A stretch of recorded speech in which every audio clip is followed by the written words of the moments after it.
আসসালামু আলাইকুম গাইজ, গেছিলাম কি বাড়িতে গিয়ে আমার আব্বাই লই যাচ্ছে 2 কেজি গরুর মাংসটার বালা করে দই লিছি, দইয়া লই লিছি।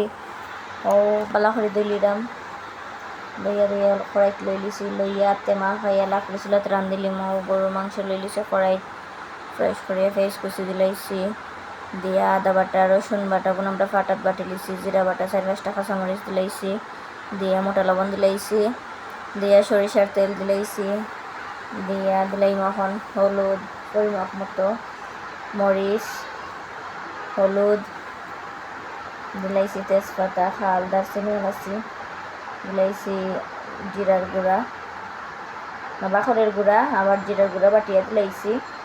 ও আতে আমার ফুফু এমন মাখানি দেয়, ও মাখানি তোর দেখ হয়ে গেছে রান্দা আমরার গ্রামের বাড়ি তোলান মা খাইয়া বেশি হইটা মা খাইয়া রান্ধে আর কি। ও মাখানিটা হইছে মেইন মজা, আমার ফুফুয়ে মা খাইয়া দিলার। ও আমি লাকড়ি চুলাত বুইয়া রান্ধিলিম। ও তরকারিটা গরুর মাংস বোনা আজকে রান্ধিলিম, মজা করি লাকড়ি চুলাত। আমরা আবার সপ্তাহ পারি, গ্রামও গেলে গ্রামের খামো পারি, টাউনে থাকলে টাউনের খামো পারি। সুন্দর একটা ভিডিও করে লিছি। ও আমার মাখানি হয়ে গেছে প্রায়, ও ফুফুয়ে আর দিয়ে খানি দিলার।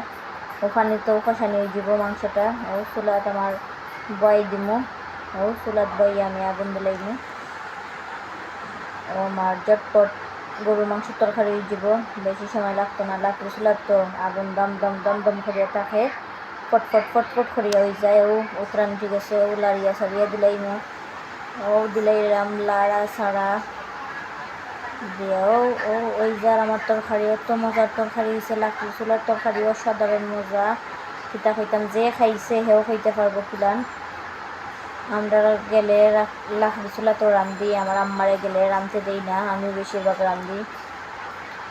গরুর মাংস ভিডিওটা কিলান হয়েছে কইবা, লাইক কমেন্ট শেয়ার করবা, রাফিজা কুকিংয়ের লগেও থাকবা। নতুন ভিডিও পাইতে লাইক কমেন্ট শেয়ার বেশি করবা, রাফিজা কুকিংয়ের লগেও থাকবা।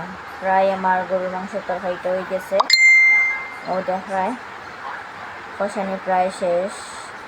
ও পানি দামে কষাইলিম একবারে।